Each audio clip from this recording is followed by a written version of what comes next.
All right, welcome back. So now it's time to see another platform, and this is my favorite platform to use Nano Banana in, simply because first of all, it's an official platform by Google.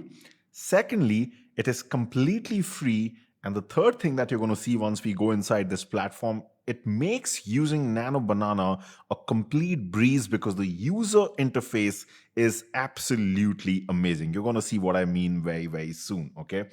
Now, before that, how do you exactly access this and what is this platform? So, this is Google Whisk. You already got a glimpse of this platform right in the first video where I was showing what exactly is Nano Banana.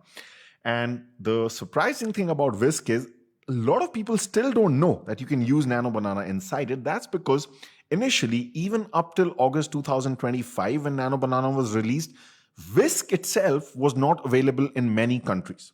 But in September 2025, just a few weeks back, Google has been aggressively rolling this out in pretty much every country. And right now, we are in the second week of October in 2025, and almost over 140 countries now have access to Google Whisk.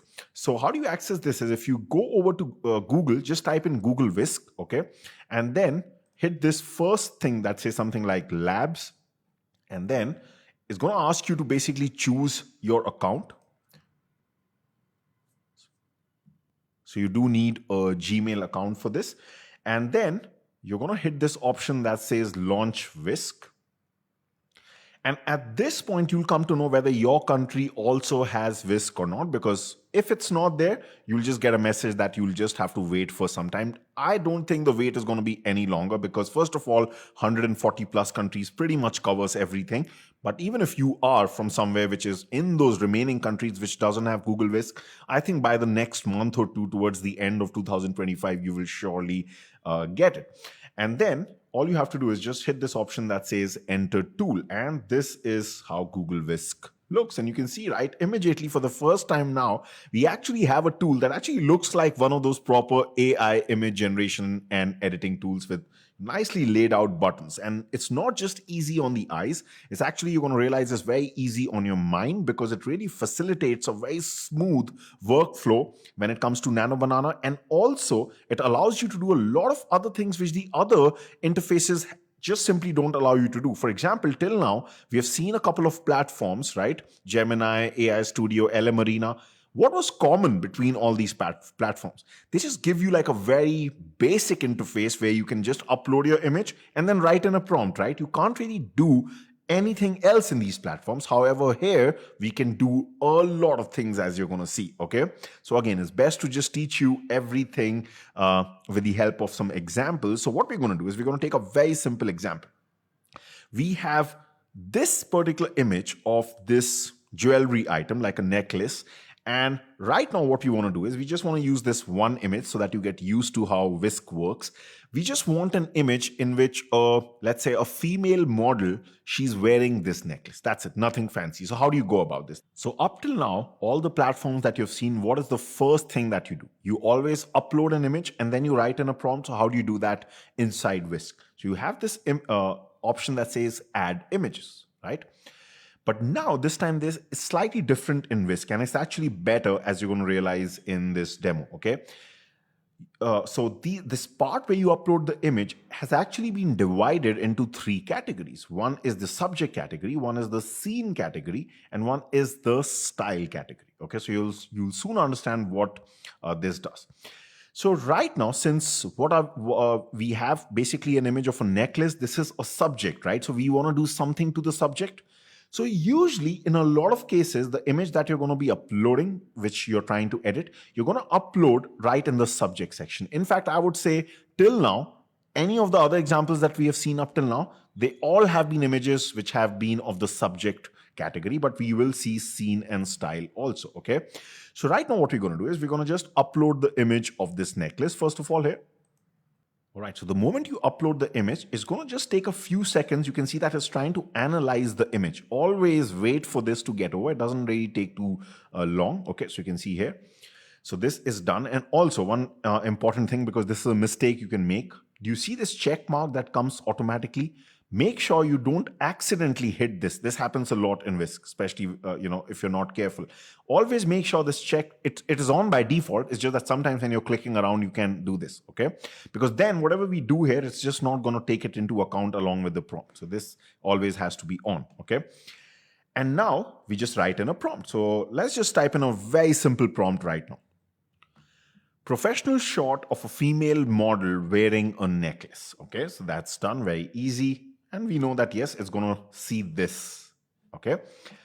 A couple of other things which we could not have done in the other platforms, which is this little button. So if I open this up, this is the aspect ratio. Remember, till now, all the platforms, we've just uploaded our image, and how they work is they're usually in the output, they're going to give you an aspect ratio which is similar to the image that you uploaded. Okay, so it kind of just follows that. But what if you have uploaded a wider image, but you wanted the output to be taller? Well, then you can't do that in the other platforms. Even if you write something like, okay, Gemini, give me a taller image in the output. Sometimes it follows, sometimes it doesn't follow. Usually it doesn't follow, okay? So, but here inside Whisk, you can see we get three. Either this can be a square, our final output, or a taller image like a portrait, 9:16, or landscape, 16:9, okay? So this time, let's say I want to go in for a square ratio for my result. And just make sure always that this will always be on by default, but just make sure that this is always on. So can you see again the banana? That means we're telling it, yes, the model that we want to use for our generations is Nano Banana. If we switch this off, Google Whisk uses the default older model, which is called Imagine, which is also not bad, but it's nothing as compared to Nano Banana. Okay, so just make sure you use this is always on, which is the case by default. And that's it. You just hit this button, and we're going to see that these images are now starting to get cooked. There's another great part. First of all, you're already seeing one of the great things, which is you get two variations instantly. In the other platforms, remember, we're only getting like one output, but here we've got two results. But that's not all. I can actually, it'll stop you after 3 sets, but just see, I can do this once more and once more. But now, if I do, it stops me. Okay. So at one point, before they have generated, you can only hit it 3 times. So that means 6 images in one go. But the moment even one of these comes, this gets reset. So basically, you can keep on going. Okay.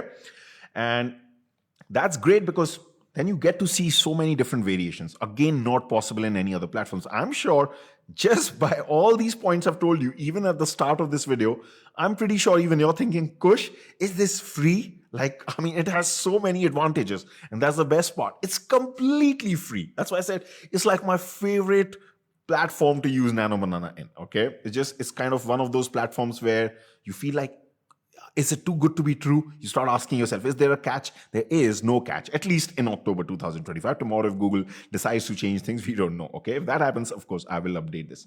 But you can see, first of all, if you just compare the consistency, of course, now you know, right? Nano Banana is the best at consistency. So just see, it's the same necklace. And suddenly we've got this professional model wearing this necklace. I mean, how amazing is that? Just imagine you're someone selling this on an e-commerce website like Amazon. You don't need to do a photo shoot anymore. Like, photography is becoming obsolete.